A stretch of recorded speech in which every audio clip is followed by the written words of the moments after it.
Hey, what's up, y'all? It's Swayze. So I got something new. I saw this on Marketplace yesterday, sometime in the morning, and I went and picked it up last night. It's an E60 550i, 2008 automatic, and it's got a blown trans, so it does not drive, doesn't go anywhere. I got this for $1,250, and I spent about $80 in gas to go get it. It was in Long Island. So I went and picked this up last night, got home at like 11. It was like a 7 hour round trip. But it's here, it starts up. Let me get the key. It does have a dent on the door here, but it's got, I'm pretty sure this is cinnamon interior, but whatever it's called, I love the interior. Overall, the car is pretty clean.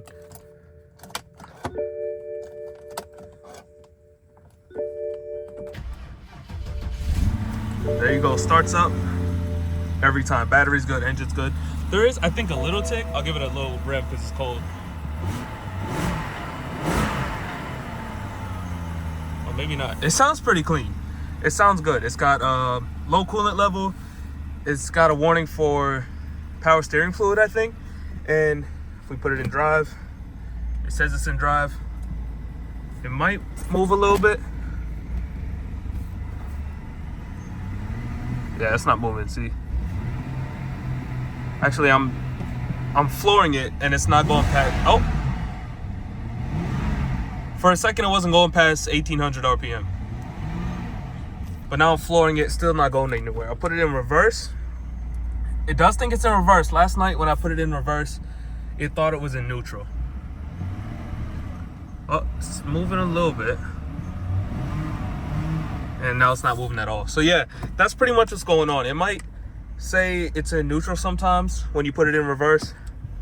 But that's the issue. It does have a service engine light, which I'm sure is really nothing serious, but that's the main issue, is the trans. Now I found a transmission in the Bronx on Facebook for $500, but he's not available till next week. So sometime next week I'll go and pick up that trans. And I looked up a video on how to do this, and it does not look hard.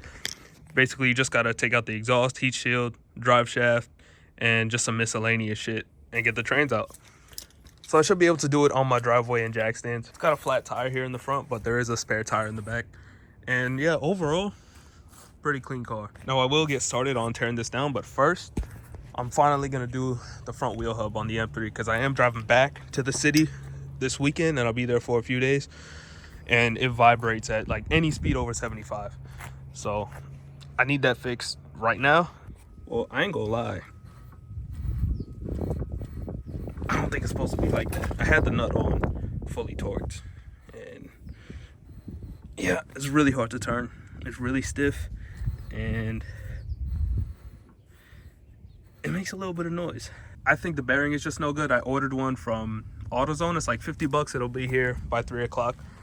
So maybe I can get started on this E60. Got the E60 up in the air. Got some good clearance with my Daytona jack stands. So I'm gonna start taking out the exhaust and then the heat shield. Now, before I start really taking things apart, I want to check the shifter linkage on the transmission and make sure it's actually going into gear as it should be. Because like I said before, you would put it in neutral and it would, or you would put it in reverse and it would think it's in neutral and things like that would happen. But it did go into drive and it said it was in drive and nothing happened. It just made a lot of noise. So it probably is a bad trans, but it couldn't hurt to check first. Okay, so just a reference, this is where we are. That's the front of the car. Right there, you're looking at it upside down, but here's the shifter linkage. So if I take this nut off and disconnect the linkage, I can move this with my hand. So right now it's in park, and then when you put it in neutral or reverse drive, it'll go this way. So I'm gonna start the car, put it in reverse and drive, and I'm gonna see if this linkage actually goes where it's supposed to go. All right, so car's on, reverse, foot off the brake, and it's not moving. Give it some revs. Nothing. So let's go under the car and make sure it's actually in reverse. So it is in fact in reverse. Let's try drive. So right now the car's in drive. Nothing. Oh. Guys, I just realized I had the handbrake on this whole time. So very silly and stupid of me. Let's try reverse one more time. No movement from the axles. No movement from the differential. So it's definitely a bad transmission. All right, let's get started.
Just like that, there's a transmission ready to come out. This shit is cake so far. It was just the drive shaft, exhaust, and heat shield. Obviously that's easy, but now there's a bunch of accessories to come off with the transmission, and I will have to go to Harbor Freight real quick, get myself a transmission jack and a really long extension to get the bell housing bolts. But yeah, so far, cake. So far, this is all the hardware that came out. That's it. Most of it is heat shield bolts. That's it. So I just took a little trip around the neighborhood. I went and got a new bearing at AutoZone. And I got this transmission jack from Harbor Freight. It was $100 off. Love discounts. I got 4 tires for free to rest the transmissions on, and eventually an engine when I get that. All right, new Duralast bearing is on, and it feels good. Sounds completely quiet, torque to spec. So I'm gonna put everything back together, see how it drives. Now this dust cap does not fit back on tightly, and this does not come with the alignment dials for the brake rotor. It just comes with the screw hole, which the last bearing didn't have. So I'm gonna order a new cap and a new screw. So just came back from the test drive, took it up to speed, and unfortunately it does still kind of feel like the vibration is there. It doesn't feel as bad. That might just be in my head, but it's still there for sure. It's now Monday, so it's been a little bit, but I'm back on the E60. I should be able to get the transmission out today. My mom actually got me some early Christmas presents. She got me a Milwaukee grinder and a 3/8 impact. So big thank you to Mom. That's gonna be super, super useful. And she got me this Milwaukee flannel. I didn't know they made clothes, but that's funny. Yo, I'm telling you, Milwaukee never gets it wrong. They can't do it wrong. All right, so it looks like I got all the connectors out. So now I gotta undo the torque converter, and to turn it, I gotta put a breaker bar on the crank pulley and then turn the motor. Okay, so in order to access the bolt from the top, I did have to take off the engine cover and the intake boot, but that's no big deal, and it made it a lot easier. I did actually break this this tube right here. That's on me. I'll just have to replace that. But now I can get on with rotating the crank. That's a lot easier to turn than I expected.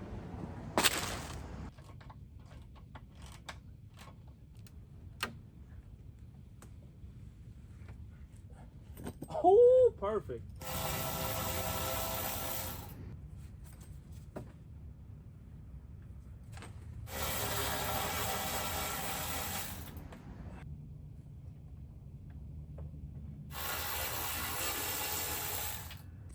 Okay, so now I can unbolt the training mount right here.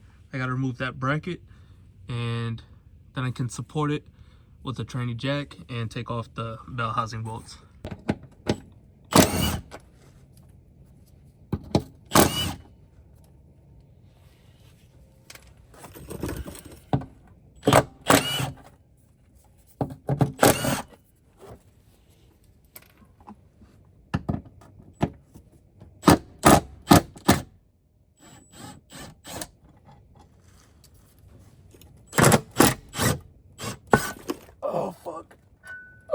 Jesus.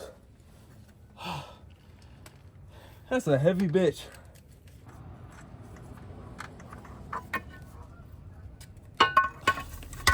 Too easy.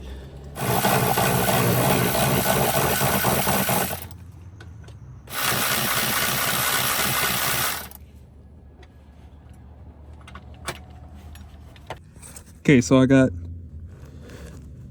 sorry, my camera's not focusing well, I apologize, but, oh, there we go. I got these top bolts out, so that one, and those two. So now there's two more. Let me zoom out. There's two more on the left side, and those got a nut behind them. And then there's two on the bottom right, and then some on the bottom.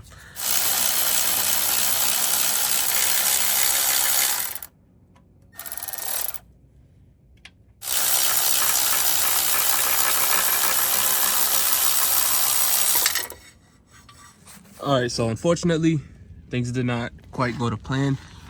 You can't really see too well, I apologize, but the transmission obviously came loose and it kind of fell off the jack instead of staying on it as planned.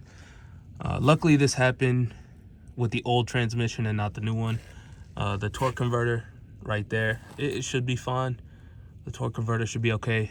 All I gotta do now is get the transmission back on its feet, slide it out from under the car. And like I said, this is the old transmission, so it's okay to mess it up a little bit. My phone's about to die. It's 25 degrees Fahrenheit, but I got the job done. So now I gotta get the trans out of here, torque converter out, and collect all the hardware. And I'm done for the night. So once I'm done putting everything away, tomorrow I'm going to pick up the new transmission and hopefully a driver's side door if the guy responds to me. For 150 bucks, and the transmission is gonna be I think 500 bucks, so not a bad deal. Also, this hose that I broke was crankcase vent, and that mistake cost me 32 bucks, so not a huge loss, but I should be a little more careful. All right, so yesterday I did go and get the new transmission. I did not get the door because it was actually a business that kind of parts out BMWs. I'm not gonna say the business, but they said they had it. I pulled up, they didn't have the door. So I got the transmission. It was 450 bucks. So I'm gonna go ahead and get everything prepped to get this new trans in.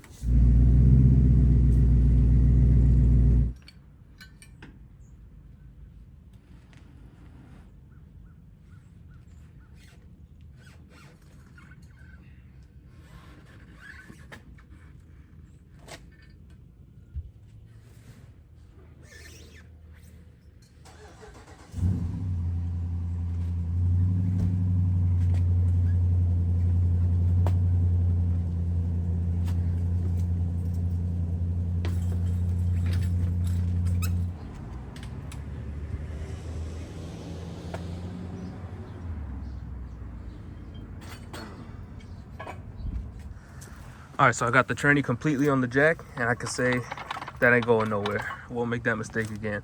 So I gotta get all these lines and all that, and then put the torque converter in. And then my goal for today is just to get the transmission mounted in the car.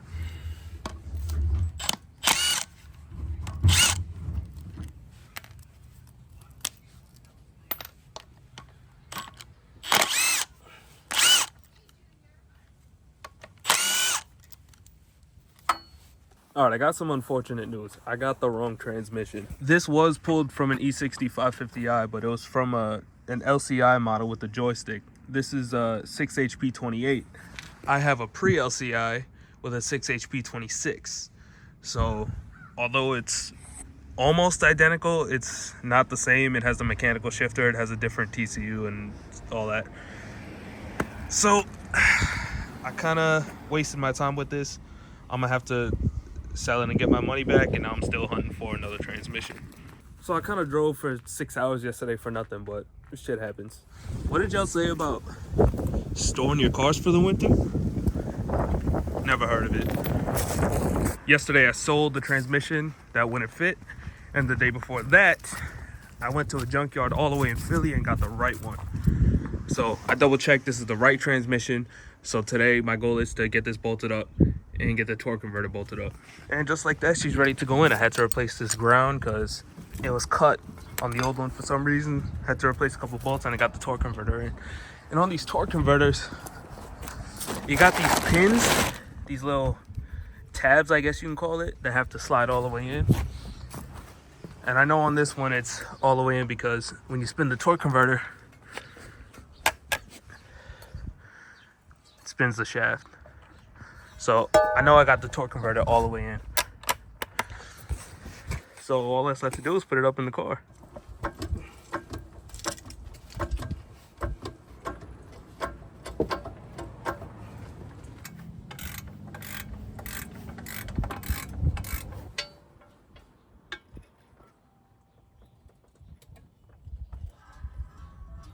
He looks good.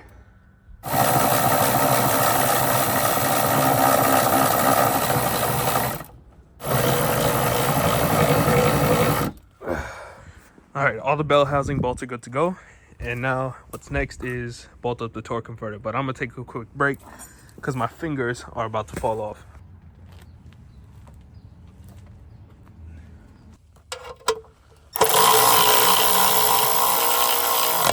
Money. I looked around on a ton of different websites and I cannot find E60 550i torque converter bolt torque specs. So I'm just gonna have to trust Google AI on this one. I know it's risky, but it's telling me 22 to 60 or 22 to 26 foot-pounds. That sounds about right. So I'm gonna go ahead and copy that. All right, my torque range only goes as low as 50 foot-pounds, but I've worked on jet engines and torque specs are pretty important on those. So I'd say I got a calibrated wrist. So I'm gonna just feel out 24 foot-pounds. Look at that, brand new unit. So this did get a little bent during shipping, but I think it should be fine since it's all brand new plastic. Somehow this air filter has proven to be the hardest part of a transmission swap. I cannot get the air box to line up. All right, I got the air box in, but to do that, I loosened this hose clamp. So now I gotta deal with this. This doesn't make any sense. I took it off here and here, right? So that's off. Now, if I put it on here, it's not lining up to here. All right, y'all, I'm stupid. Last night I was in bed and I figured out the problem with the airbox and why it wouldn't go in properly. It's because the transmission's still sagging. I never bolted up the transmission, so the engine's not sitting properly. That's so stupid.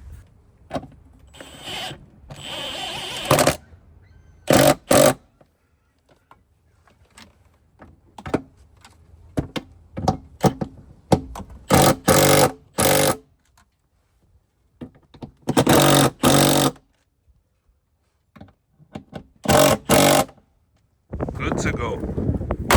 So now I'll reconnect all the wiring under the trans.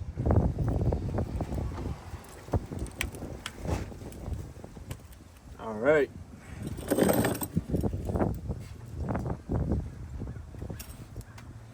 So just like that, all the wiring's in place except for this one connector, which I need to swap out with the one from the old transmission.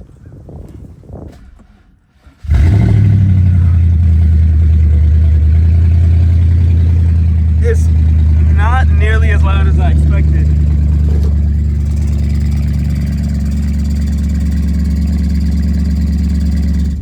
But I already see a good sign. The transmission warning is gone.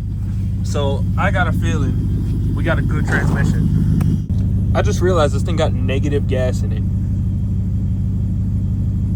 I should probably put some in.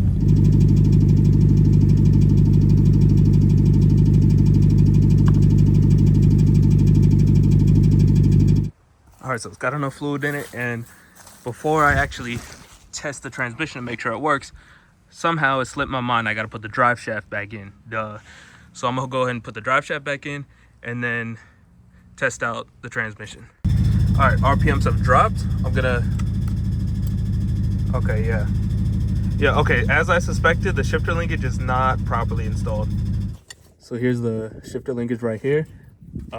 It's loose inside this nut. You can see, yeah, it goes through the back of that, I guess, I don't know what you would call that, to be honest, but it goes through there, and right now it's loose in there. So I gotta tighten that 13mm nut. No, I got it pretty tight and it's still loose in there, so I'm gonna take the link off the old transmission and try that.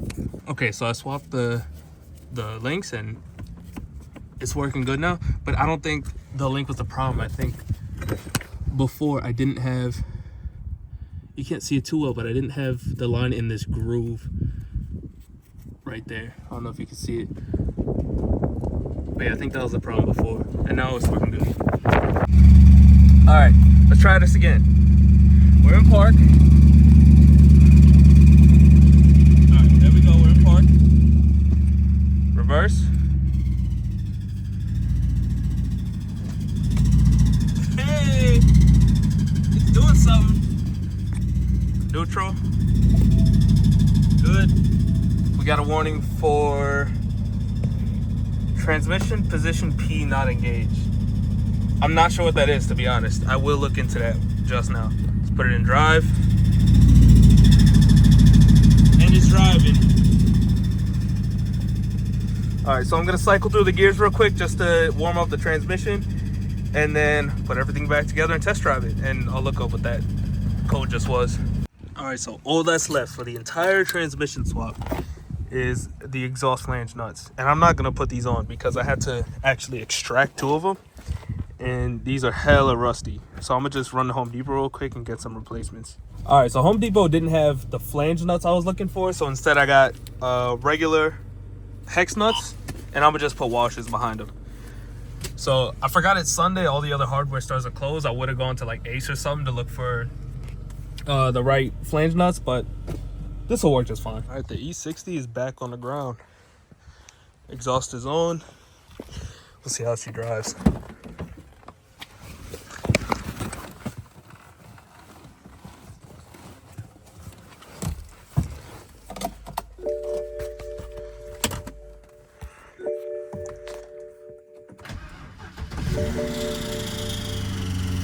Nice.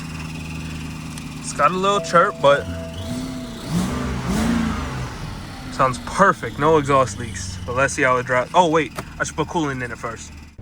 Well, the coolant's actually full to the brim, so I'm gonna take this bottle with me. But it should be all right. So I'm gonna drive it down to the gas station. Well, around the block first to make sure everything's good, then to the gas station. Here we go. First move on the ground. Put it in drive, and it drives. So it turns out this car has a bunch of lights out, including all the taillights. Like as I'm driving right now, none of the taillights are on. So that needs to be fixed. And both turn signals are indicating fast to tell me that there's a bulb out or something wrong. But all the turn signal lights are working fine. Now it's telling me there's oh, it's not up here. There's telling me there's a malfunction with the left front turn signal bulb, and it might be using a different light for the turn signal because that's something these cars do. So I'll look into that, but before anything I really need taillights. Now I got 5 miles left to go, so I'm kind of cutting it close, but I gotta drive to the gas station now. So I'm not gonna do a hard pull until I get some gas. I think I figured out why there's a coolant leak. Looks like this reservoir is fucked. Yeah, as soon as I stopped driving, there was coolant, or there was smoke everywhere. Also, that's gotta be fixed. All right, so I gotta drive it back 5 miles home, and the coolant bottle is done. At least I'm pretty sure it's the coolant bottle, reservoir, whatever you want to call it. And I got a flat right front tire. I knew it was flat already, but it's flat. So, oh, but I forgot to mention, this thing drives nice. Like, there's nothing wrong with the suspension. I'll tell you that right now. It's super smooth through the corners and everything. Just riding straight on the bumps. It's super smooth. And I'm not getting that many error messages. I mean, obviously the tire, duh.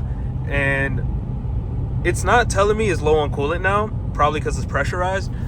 But besides the tire and the coolant, it doesn't seem like there are really many issues. It was giving me a fault code for some steering malfunction, but that went away as soon as I started the car again, and the steering is perfectly fine. The manual mode, down